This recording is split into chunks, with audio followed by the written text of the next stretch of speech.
tudo bem? Seja bem-vindo ao meu canal. Nesta aula, nós vamos estudar a lição de número 6, que tem por título Orando e Contribuindo e Fazendo Missões. O texto áureo se encontra em Isaías capítulo 6, versículo 8, que diz: Depois disso, ouvi a voz do Senhor que dizia: A quem enviarei e quem há de ir por nós? Então disse eu: Eis-me aqui, envia-me a mim. A verdade prática diz assim: nem todos são chamados para ir ao campo missionário, mas todos têm a responsabilidade de orar e contribuir com essa obra. Já falamos disso em outras aulas. Você não precisa de um chamado missionário específico para fazer missões. O fazer missões é uma exigência, uma ordenância do próprio Cristo. E se você não pode, de alguma maneira, ir ao campo missionário, você pode contribuir orando e você pode contribuir também com as suas ofertas, tá? Bom, eu sou o pastor Magno Lessa. Se você gosta do conteúdo que aqui é produzido, você pode aí nos ajudar. Eu te peço então, compartilhe esta aula, curta e também se inscreva em nosso canal. Quais são então os objetivos desta aula para você apresentar aí no domingo, caso seja você que dará a aula?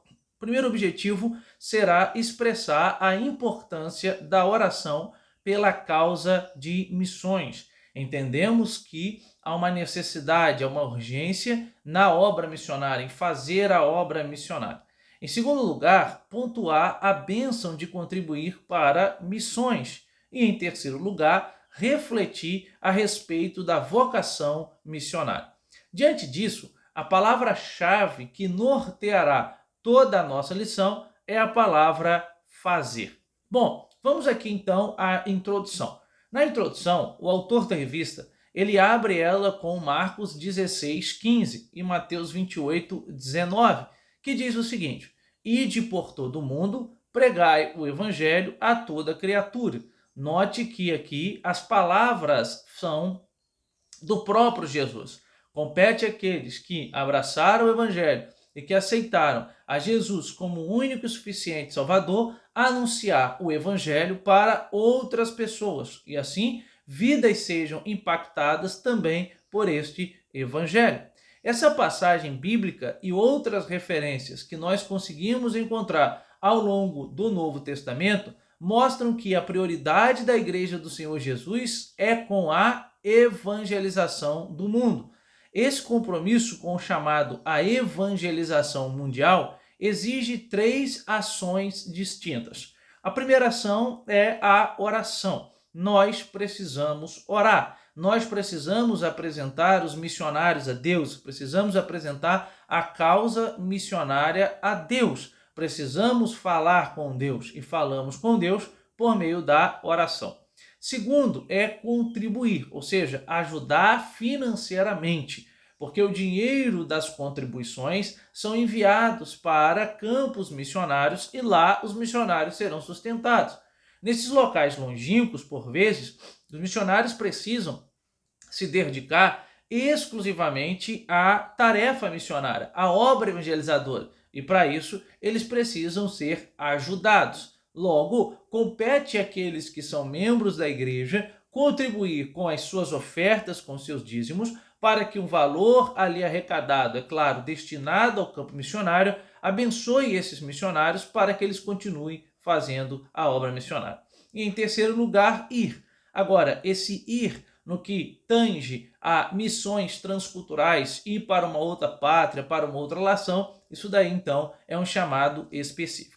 Lembre que para eu pregar o evangelho a toda criatura, eu não preciso de um chamado missionário específico. No entanto, para ir a outras nações, naquilo que chamamos de missões transculturais, aí sim é necessário um chamado específico para que a pessoa se direcione a esses lugares, ok? Então, estudaremos ao longo dessa lição essas 3 ações dentro do contexto da necessidade missionária. Vamos então aqui embarcar nessa importante lição. Vamos agora ao tópico de número 1.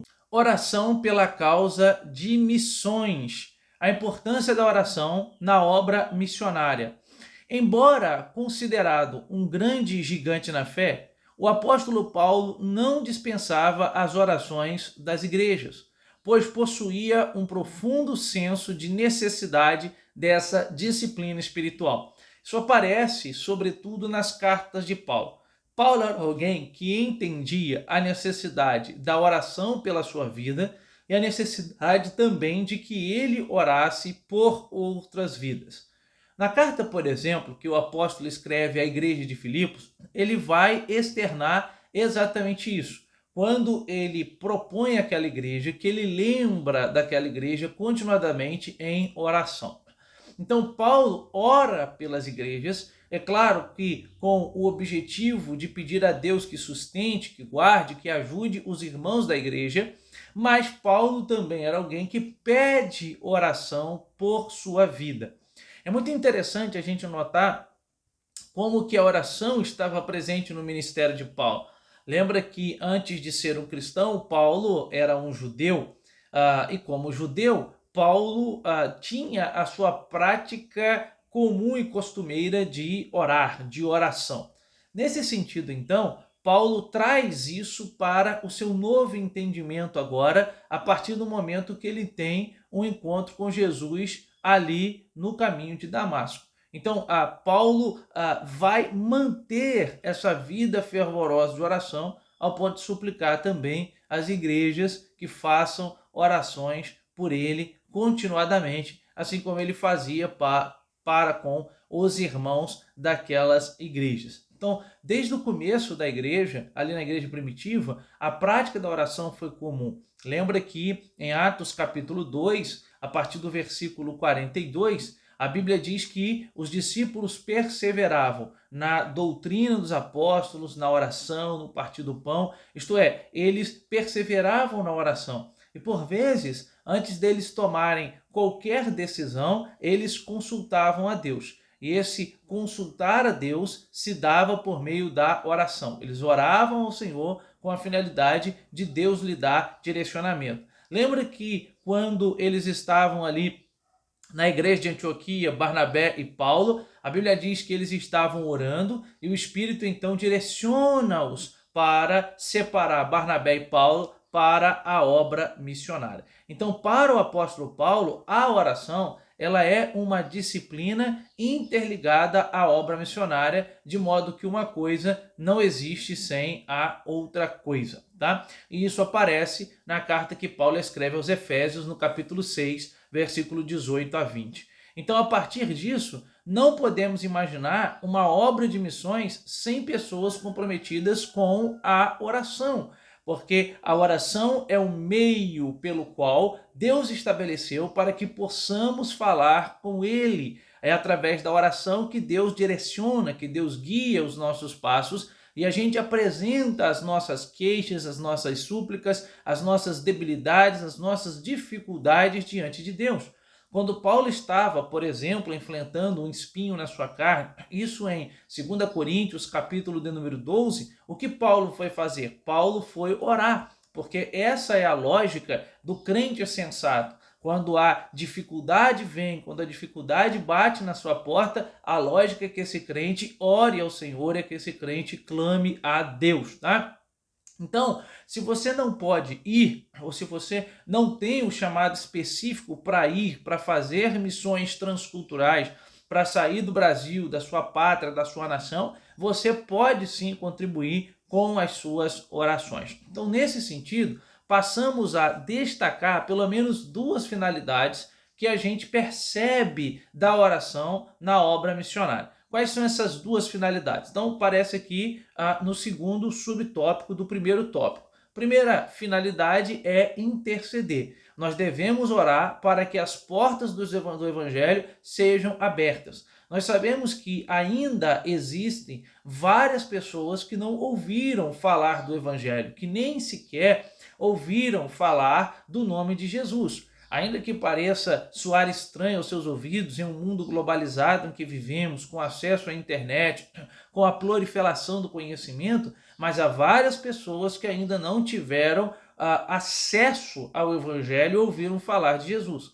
A Bíblia Sagrada ainda não foi traduzida para todos os idiomas que existem.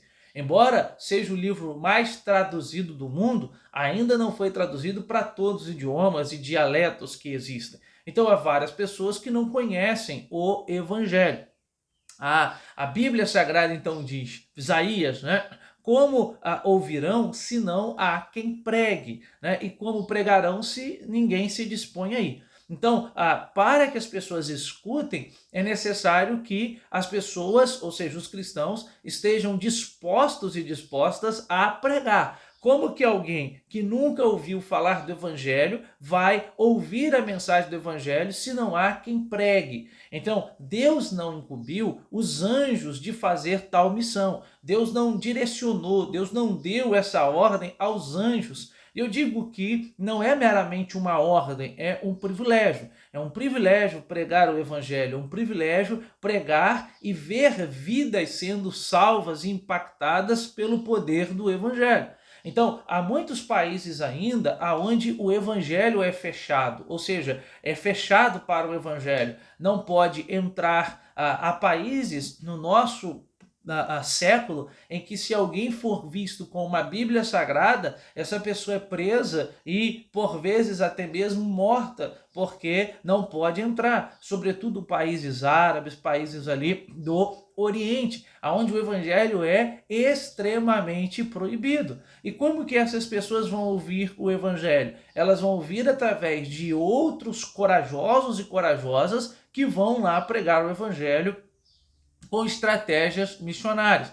Então, a gente tem que pedir a Deus que Deus abra a porta destes países para que homens e mulheres escolhidos e comissionados por Ele cheguem a esses países e preguem o Evangelho. Então, a gente precisa orar para que o coração das pessoas abram para a mensagem da salvação e que os missionários tenham ousadia para testemunhar e pregar o Evangelho. Assim como o apóstolo Paulo foi alguém de extrema coragem, de grande ousadia, que por vezes, mesmo correndo risco de vida, mesmo podendo morrer, sendo apedrejado, chicoteado, maltratado, escorraçado, xingado, ele continuou pregando o evangelho. Se ele não podia pregar em Éfeso, ele ia para Corinto; se não podia em Corinto, ele ia para Tessalônica; se não podia em Tessalônica, ele ia para Filipos. Mas aonde quer que ele chegava, ele via ali uma oportunidade missionária.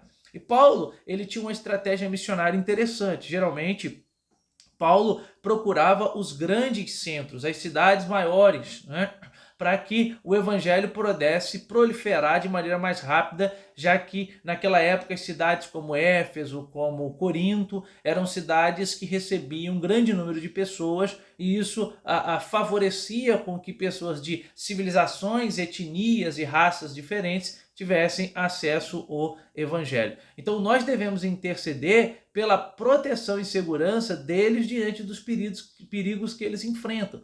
Agora, pensa comigo, você acha que mesmo com alguém que foi chamado para pregar em outro país é fácil? É fácil deixar a sua casa, é fácil deixar a sua cultura, é fácil deixar o seu idioma, é fácil deixar o seu país, os seus amigos, ainda mais se tiver filhos, por exemplo, a escola, os colegas. É fácil? É claro que não. Então, se você não pode ir, ou se você não foi comissionado para isso, no mínimo que você pode fazer é contribuir e orar com aqueles que foram comissionados,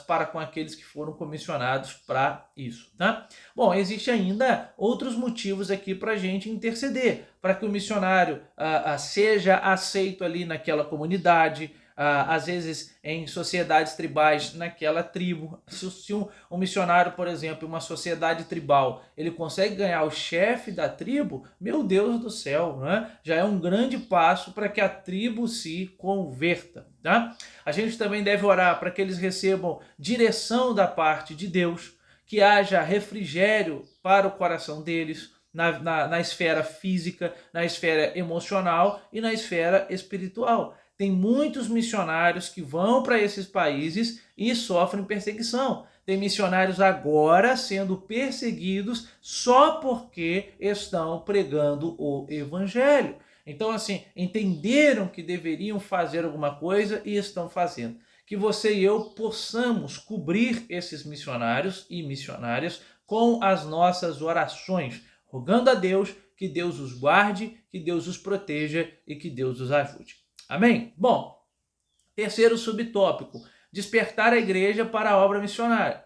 Então, se a oração serve para a gente orar por quem já está no campo, por quem já está pregando, em segundo lugar, a oração serve para despertar quem ainda não está, quem ainda está na igreja, mas que precisa ser despertado. Existem pessoas dentro da igreja hoje que têm o chamado, mas acabaram enterrando ou acabaram duvidando. Então, a disciplina da oração missionária, ela aumenta o desejo que o crente tem de fazer algo, de levar o evangelho, de pregar o evangelho, de pregar a salvação para os perdidos. Eu não posso ser um egoísta, eu não posso ser um individualista. O problema é que nós estamos vivendo uma sociedade hoje extremamente egoísta, extremamente individualista, onde as pessoas elas estão pensando apenas em si. Elas estão com seus olhares voltados apenas para si mesmas. Então a gente tem que romper com esse individualismo e levar a mensagem,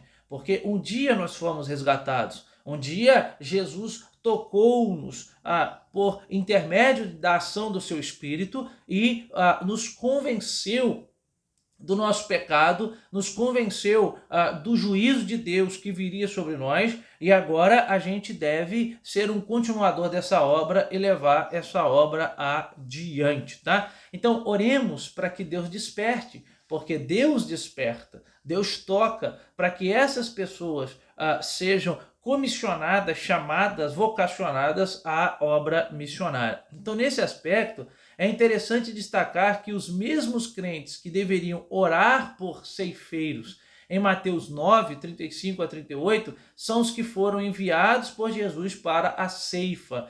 O texto aqui usa uma metáfora. Jesus, ao longo do seu evangelho, dos seus evangelhos ali, né, do relato dos evangelhos, ele lança muita mão de metáforas, ou seja, de comparações, e aqui ele lança mão de uma metáfora no campo da agricultura, dizendo que o campo necessita de ceifeiros, e ele eles deveriam rogar ao Pai que enviasse esses ceifeiros, e eles mesmos são aqueles que são enviados ao campo missionário. Em virtude disso, um grande líder, ele disse certa vez, se mais crentes se pusessem de joelho em oração, mais crentes se poriam em pé em evangelização, porque mais pessoas, mais crentes seriam despertados, seriam comissionados, seriam direcionados, seriam levantados a fazer a obra missionária. Então, fica aqui uma convocação para que a gente ore por quem já está no campo e para que a gente ore também por quem ainda não está, para que Deus levante essas pessoas que ainda não estão para fazer a obra missionária, e certamente Deus vai abençoar o seu povo, abençoar a sua igreja. Amém? Louvado seja o Senhor nosso Deus por isso. Bom, vamos aqui então ao nosso tópico de número 2, contribuição para missões, o sustento dos missionários. Então, com base nas leis do Antigo Testamento, quando Deus ordenou que os sacerdotes e levitas deveriam ser sustentados por meio das ofertas das pessoas. Deixa eu explicar isso daqui. No Antigo Testamento, Deus escolhe o povo de Israel, né? Inicialmente não era Israel, era o povo hebreu, mas escolhe o povo de Israel para ser o seu povo, para ser a sua nação, o seu povo escolhido. E então, quando o povo entra na terra prometida, acontece na entrada da terra, isso registrado no livro de Josué, a chamada distribuição da terra. Então, as famílias, elas iriam herdar uma parte ali da porção da terra. E nós temos então 12 tribos, que são os filhos de Jacó e também os 2 filhos de José. Eu vou explicar isso daqui. Bom, então a tribo de Judá, ela herdaria uma parte da terra, ou seja, os que pertenciam à família de Judá, a descendência do filho chamado Judá de Jacó, aqueles que pertenciam à descendência do filho chamado Sacá, Zebulon, Naftali de Jacó, tá? Recebiam parte da terra. José, ele teve dois filhos, Efraim e Manassés. Então, a casa de José não propriamente teve uma terra, né? A tribo de José. Não existiu a tribo de José, mas existiu a tribo de Manassés e a tribo de Efraim, tá? Bom, só que a tribo de Levi, ela não deveria herdar a terra, porque a tribo de Levi, isto é, os descendentes de Levi, eles foram escolhidos pelo Senhor para que eles cuidassem exclusivamente do templo, isto é, do tabernáculo e posteriormente, é claro, do templo. Em outras palavras, os descendentes da tribo de Levi deveriam cuidar das coisas de Deus, das coisas do Senhor. Dentro da casa de Levi, dos descendentes de Levi, aqueles que eram descendentes de Arão, eles poderiam tornar-se sacerdotes, ser sacerdotes. E os demais seriam conhecidos como levitas, né? Os gersonitas, os meraritas e os coatitas. Eles deveriam cuidar das coisas de Deus. Então, o levita no Antigo Testamento não é o cidadão que louva a Deus hoje. Não tem nada a ver isso com o levita no Antigo Testamento, embora futuramente houve essa atribuição de hinos a Deus sendo direcionados e comissionados ali na dedicação dos levitas, principalmente por conta depois de Davi. Mas a atribuição fundamental era cuidar do serviço, da manutenção do tabernáculo. Então, como o tabernáculo ele era uma tenda móvel que se movia pelo deserto, né? Como essas lonas de circo, né? Eu sei que a comparação é muito simplória, mas é só para a gente entender isso daqui. Então, a lona era desmontada, aquela tenda era desmontada e ela deveria, né, conforme a nuvem indicava, ser montada em outro lugar quando o povo se deslocava. E quem era o que cumpria a função de montar e desmontar, e cada um ali responsável por essas ações? Era a tribo de Levi, eram os levitas. Sendo assim, quando acontece a distribuição da terra, né, ali para as 12 tribos, lembrando que 12 tribos porque os levitas não recebem herança e José, né, teve dois filhos, então acaba dando 12 tribos, tá? Então, quando os levitas entram na terra e as tribos entram na terra, Deus diz que os levitas, ou seja, aqueles que pertencem à tribo de Levi, não herdariam terra e, portanto, eles viveriam da a ajuda do povo, do sustento que o povo lhes desse.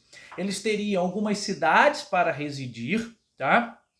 Mas eles não herdariam terra. Eles deveriam depender, a ênfase era, por que eles não herdariam terra? Para que eles dependessem exclusivamente de Deus, exclusivamente de Deus.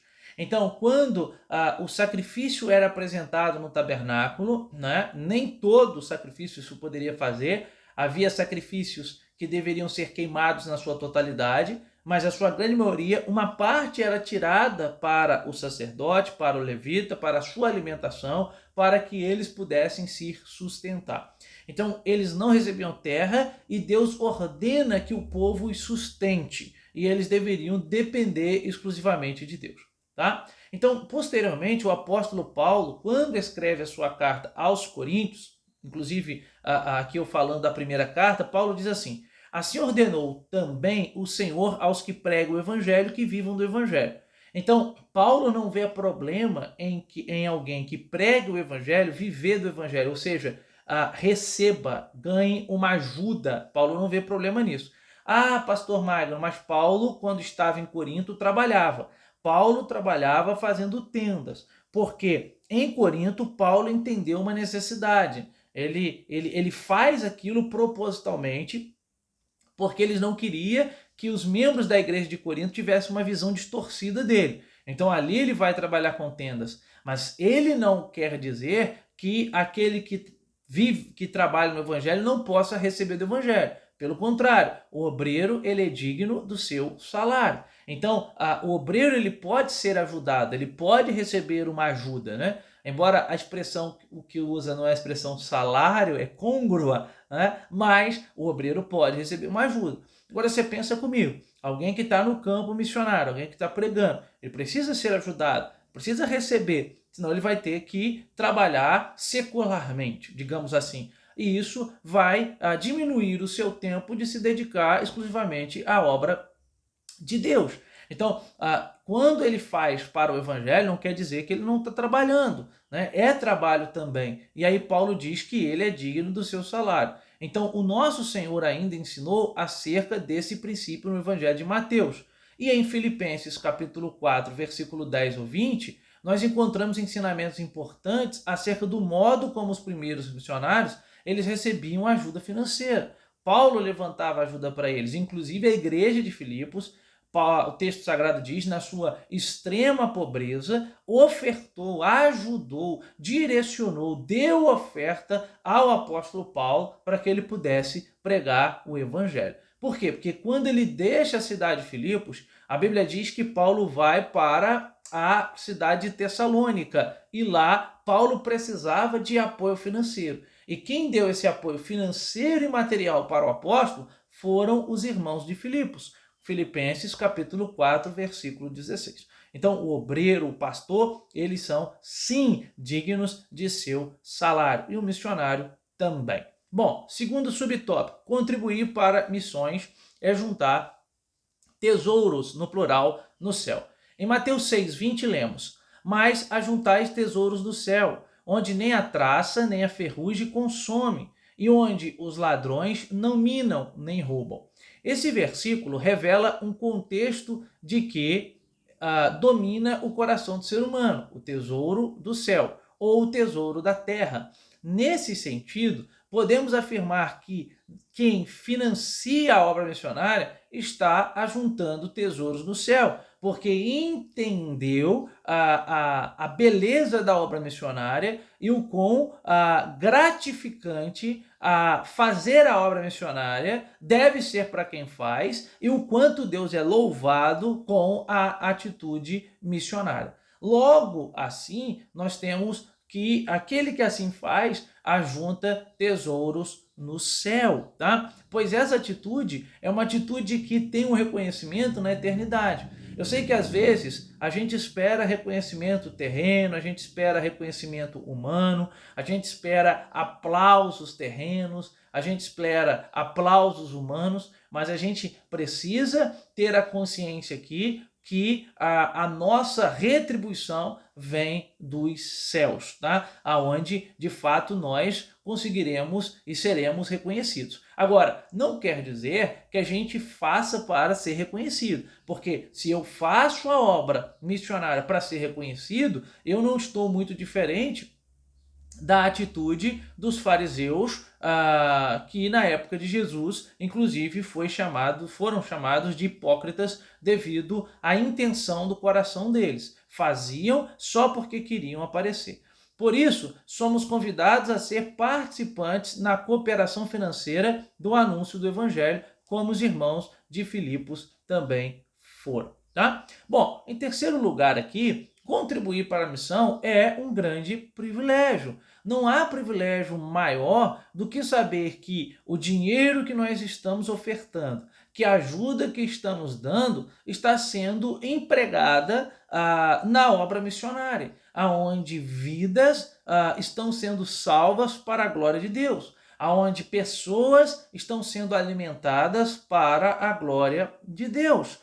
É bom saber que nesses locais, aqueles que outrora não tinham acesso às escrituras, não tinham acesso à Bíblia Sagrada, agora estão possuindo acesso à Bíblia Sagrada porque tem gente honesta, íntegra e reta e temente a Deus pregando o evangelho com ousadia. E aí o evangelho tem chegado na África, tem chegado na Europa e tem chegado em várias partes do mundo. Logo, participar da obra missionária, cooperar com a obra missionária é um grande privilégio. E se você não pode, repetindo, cooperar, participar de maneira presencial, faça isso com as suas ofertas, né? Que certamente Deus vai te abençoar com a atitude liberal do seu coração, fazendo assim com que o evangelho chegue a mais locais e Deus seja glorificado por meio disso. Amém? Que Deus te abençoe. Vamos lá então para o tópico de número 3, a chamada para ir. Deus quer usar cada crente. O interesse de Deus é te usar. O interesse de Deus é me usar. O interesse de Deus é nos usar. Por quê? Porque todo cristão, ele deve estar pronto para ir e fazer o trabalho missionário.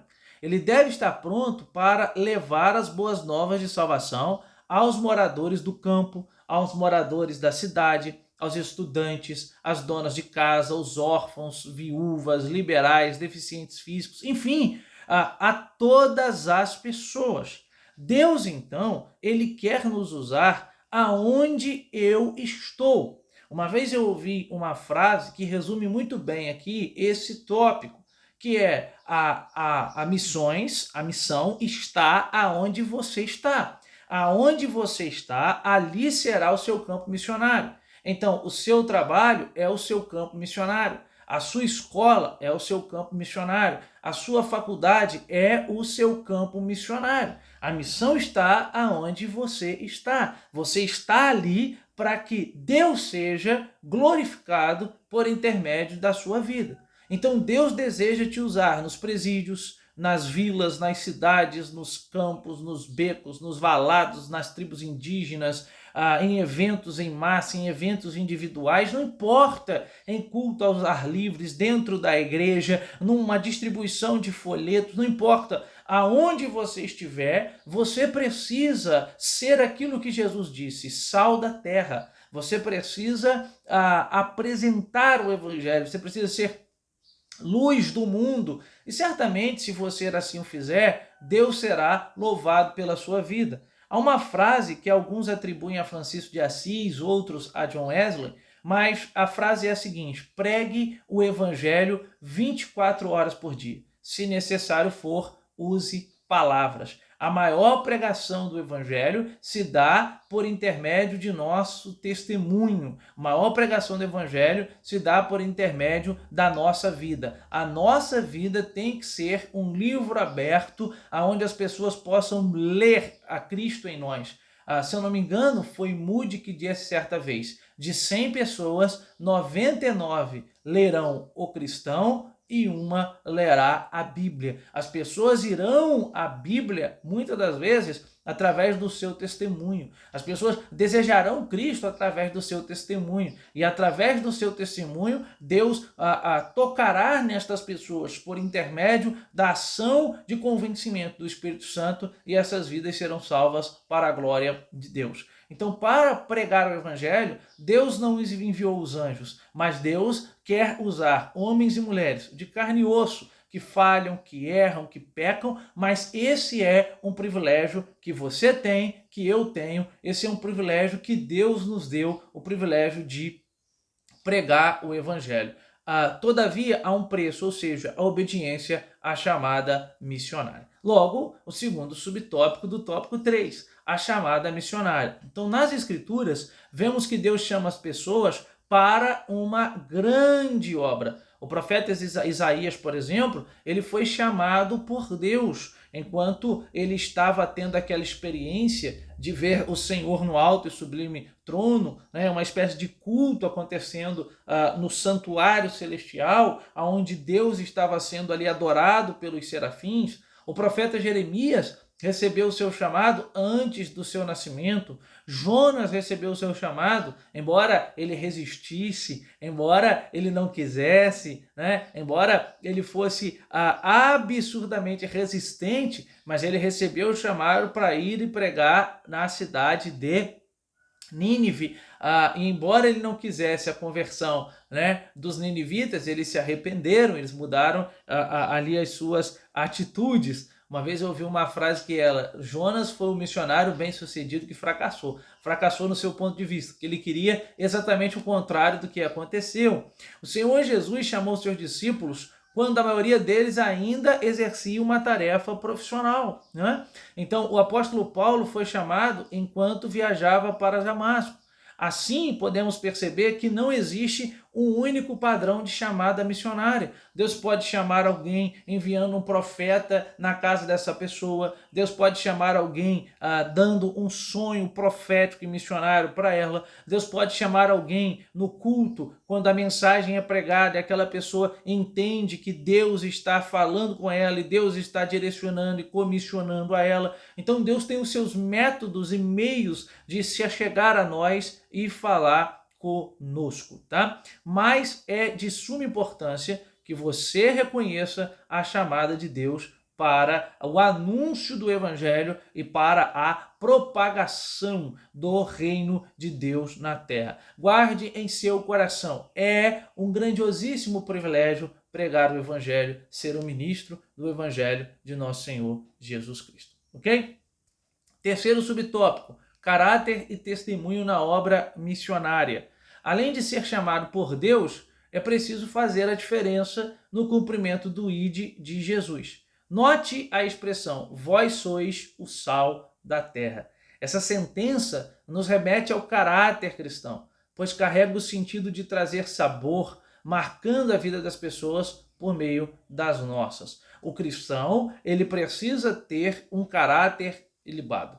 O cristão precisa ser reto, ser íntegro, se desviar do mal. O cristão precisa ter uma conduta correta, porque ao mesmo tempo que existirão vidas que se achegarão a Cristo através da sua pregação, com as palavras e com o testemunho, também existirão vidas que não se achegarão a Cristo por causa do seu testemunho. E aí, isso é muito triste, isso é muito doloroso, saber que você pode estar sendo objeto de empecilho para que outros cheguem ao Evangelho. Então, se isso é uma realidade hoje na sua vida, peça perdão a Deus, se arrependa de seus pecados e certamente Deus vai te abençoar, porque o desejo de Deus é te usar como um atalaia, como uma atalaia, tá? Então seja luz aonde você estiver, seja sal da terra aonde você estiver, seja bênção para outras pessoas aonde você estiver. Eu sei que às vezes a gente quer que Deus fale conosco, né?